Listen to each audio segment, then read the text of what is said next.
उम्र नदी तिनी उमगी सखी,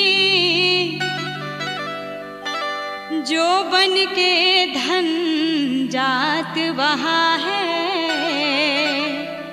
कहे महेंद्र लाज तजो सखी, जब प्रेम कियो तब लाज कहाँ है। कृष्ण प्रेम में कैसे लाज त्यागते हैं, सुनिए महेंद्र मिसिर के इस गीत को। कृष्ण औरत का भेष बनाकर, गोदनहरीन बनकर राधा से मिलने पहुंचते हैं। कैसे कि बन के गोदनहरी कान्हा, चलले जहवा रहेली हो राधा।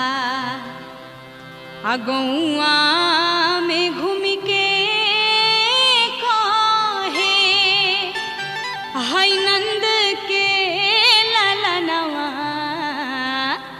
केहू गो दवाई का गोदनवा, केहू गो दवाई हो गोदनवा, केहू गो दवाई का गोदनवा, केहू गो दवाई हो गोदनवा, केहू गो दवाई हो गोदनवा, केहू गो दवाई का गोदनवा, केहू गो दवाई हो गोदनवा, केहू गो दवाई का गोदनवा।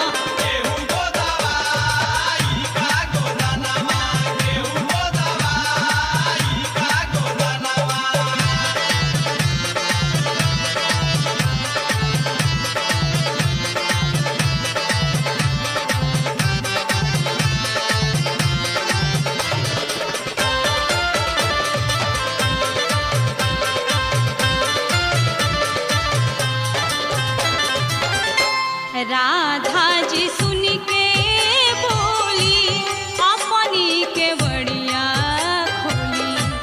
राधा जी सुन के बोली, अपनी के बड़िया खोली।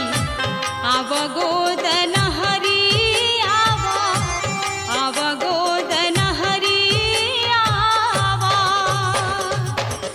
कि आव गोदनहरी आवा, आव गोदनहरी आवा, हमरी हो अंगनवा, कि हम गोदवाई हो गोदनवा, हम गोदवाई हो गोदनवा, हम गोदवाई हो गोदनवा, हम गोदवाई हो गोदनवा।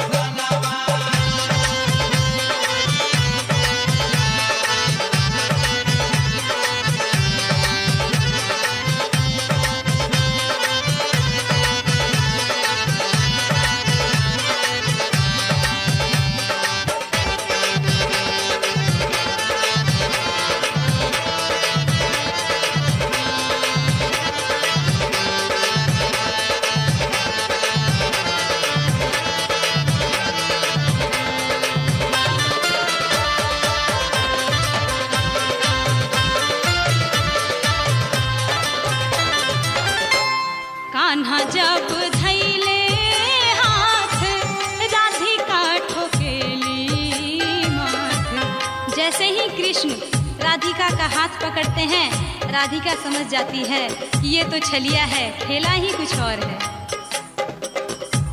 कान्हा जब धैले हाथ, राधिका ठोकेली माथ। नारी न हउए ईता, अनारी न हउए ईता, कि हउए मारदनवा। आ कैसे गोदवाई हो गोदनवा, कैसे गोदवाई हो गोदनवा, कैसे गोदवाई हो गोदनवा, कैसे गोदवाई हो गोदनवा। कैसे गोदवाई हो गोदनवा, कि कैसे गोदवाई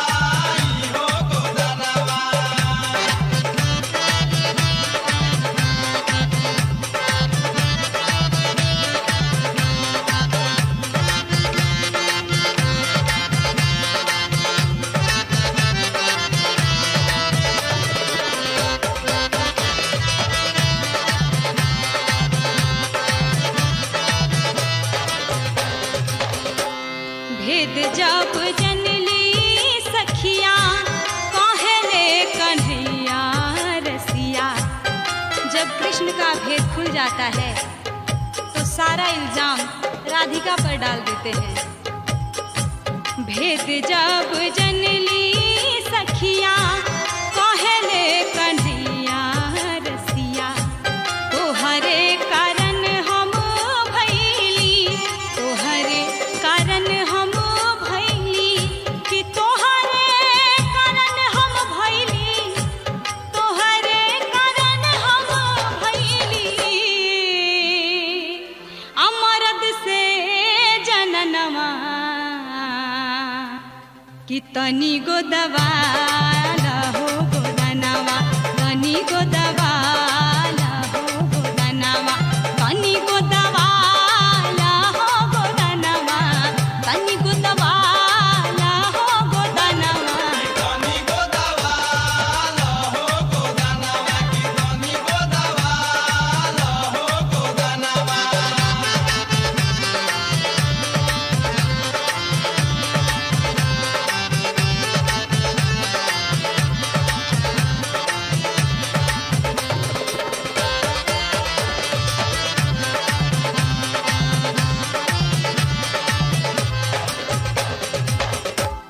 कहता महेंद्र गाई राधिका मने मुस्काई। राधिका जी मन ही मन मुस्कुरा रही हैं। कहता चंदना गाई राधिका मने मुस्काई। राधायो कन्हैया के, राधायो कन्हैया के, कि राधा और कन्हैया के हाँ भैले मिलनवा, कि अब का गोदा